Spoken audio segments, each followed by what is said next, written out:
श्री स्वामी समर्थ। बखर। लेखक श्री गोपाळबुवा केळकर। संपादक श्री रामचंद्र चिंतामण ढेरे। अनमोल प्रकाशन। भाग 7। महाराजांचे रूपवर्णन। राजश्री चितोपंत आप्पा टोळ यांचे चिरंजीव गोविंदराव हे दत्त उपासक असून त्यांना ब्रह्मसंबंधाची बाधा झाली होती। ती दूर केल्याची पुढे गोष्ट येईलच। अक्कलकोटास ते सेवा करत असताना समर्थांची स्वारी एके दिवशी त्यांच्या बिऱ्हाडी जोशीबुवांच्या वाड्यात अकस्मात आली। सकाळची वेळ असून गोविंदराव पूजा करीत बसले होते। गोविंदरावांनी महाराजांना बसण्यास पाट मांडला व त्यांनी गाणगापूरहून पादुका करून आणल्या होत्या त्या समर्थांच्या पायाला लावून समर्थांच्या चरणांवर गंधपुष्प वाहून पूजा केली व प्रार्थना केली, अक्षयी आपल्या चरणांचं ध्यान हृदयात राहावं, विसर पडू नये। प्रार्थना ऐकून महाराजांनी मान डोलावली। पुन्हा गोविंदरावांनी प्रश्न केला, महाराज, आपण गाणगापुरास संगमावर असता का? महाराज म्हणाले, होय, आम्ही तेथे असतो। असं सांगून महाराज उठून गेले। त्याच रात्री गोविंदरावांना स्वप्नात दृष्टांत झाला की श्री क्षेत्र गाणगापूर येथील देवालयात श्री दत्तात्रेय नृसिंह सरस्वतींच्या पादुका आहेत। त्या देव्हाऱ्यात स्वामी बसलेले आहेत आणि चरणी निज पादुका घातल्या आहेत। पुजारी मंडळी जवळ बसली आहेत। गोविंदरावांनी पुजाऱ्यास स्वप्नात विचारलं, देव्हाऱ्यात कोण बसलंय? पुजारी म्हणाले, अक्कलकोटचे श्री स्वामी समर्थ बसलेत। इतकं स्वप्न पाहून गोविंदराव जागे झाले। श्री स्वामी दत्त अवतार आहेत अशी त्यांची खात्री झाली। महाराजांच्या निस्सीम भक्तांपैकी ते एक भक्त होते। महाराज दत्तावतार आहेत असे त्यांचे भक्त म्हणतात असं नाही, तर मोठमोठे योगी, सिद्ध, तापसी महाराजांची कीर्ती ऐकून दर्शनास येत व महाराज अवतारी असल्याबद्दल आपली खात्री करून नगरवासी जनांना तसा उपदेश करीत।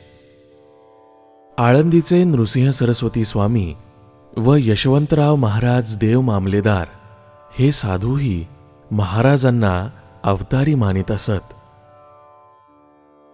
फार तर काय, पण मूर्तीपूजा निषेधक, ब्रह्मवेत्ते, वेदोक्त प्रकाशाचे जे करते विष्णुबुवा ब्रह्मचारी स्वतः मोठे वक्ते, वेदांती व विद्वान होते, ज्यांनी त्यांचा वेदोक्त धर्मप्रकाश हा ग्रंथ वाचला असेल त्यांना माहीत असेलच की ज्ञानोबा, चांगदेव, नामदेव इत्यादी भक्तांनी जे चमत्कार केले त्यास बुवांनी नावं ठेवून हे चमत्कार खरे नसावेत म्हणून टीका केली आहे।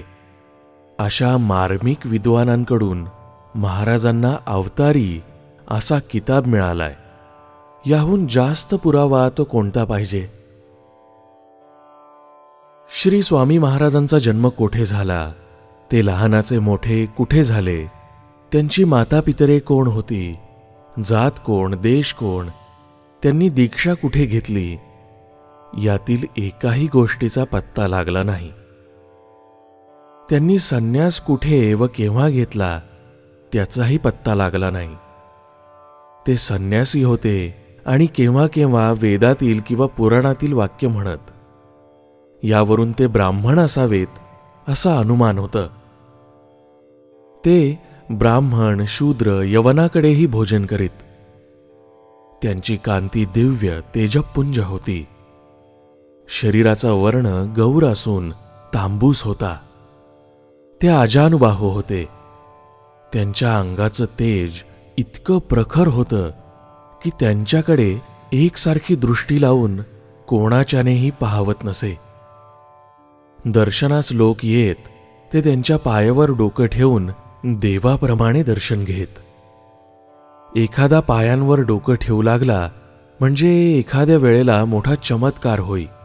तो असा की डोकं व महाराजांचे पाय यात एका जवा एवढं अंतर राहिलं आणि महाराजांच्या मनात दर्शन देण्याचं नसल्यास एकदम हट असं ते म्हणत.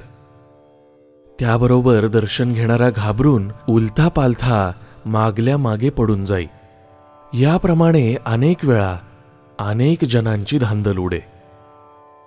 महाराजांचं दर्शन म्हणजे मोठं दिव्य होतं. विशेष करून जारिणी स्त्रिया समोर जाण्यास फार भीत असत. केलेल्या पापाची महाराजांपुढे तेव्हा झाडणी होई. गालप्रिदान देऊन जारिणींचं व जारांचं नावही महाराज प्रकट करीत. एक थोर घराण्यातील पुत्र मागून घेणारी बाई महाराजांजवळ आली. बरोबर दासदासी सेवकजन पुष्कळ होते. त्यांनी पुत्र व्हावा म्हणून महाराजांची प्रार्थना केली. महाराजांनी उत्तर दिलं, माझ्याजवळ कशाचा मुलगा? तो तुझा यार बसलाय ना, तो देईल तुला मुलगा. सदर गृहस्थाचा व बाईचा फंद असल्याचं मग कळून आलं. राजा व रंक महाराजांच्या समोर सारखेच होते. अक्कलकोटचे मामलेदार, न्यायाधीश, कोतवाल, फार तर काय राजेसाहेब यांनाही श्रीमुखात खाण्याचे प्रसंग केव्हा केव्हा येत असत. डोक्याचे पागोटे काढून फेकून देणे, शिव्या देणे वगैरे खेळ महाराजांचे नेहमी चालायचे. पण कोणाची बिशाद होती की महाराजांपुढे कोणी ब्र काढील किंवा हुकुमाची अवाज्ञा करील. श्रोते हो, हे सांगत असताना मूळ लेखक म्हणतो, महाराजांच्या रागाची आठवण होऊन मलाही कापरं भरलं व लेखणी चालेनाशी झाली. श्री समर्थांच्या चरणी मस्तक ठेवून माफी मागून त्यांच्या आज्ञेनं गुणानुवाद वर्णन करीत आहे. महाराजांना पाहिल्याबरोबर ते देवरूपी आहेत अशी मनाची खात्री होई. दुसरी गोष्ट अशी की महाराज वाटतील तशी अचाट कृत्य करीत, परंतु कोणत्याही वेळी त्यांच्या अमृत दृष्टीनं अपघात किंवा विपरीत गोष्ट घडून आल्याचं एकही उदाहरण कोणाच्याही ऐकण्यात आलेलं नाही. श्री स्वामी समर्थ. बखर. लेखक श्री गोपाळबुवा केळकर. संपादक श्री रामचंद्र चिंतामण ढेरे. अनमोल प्रकाशन. श्री स्वामी समर्थ.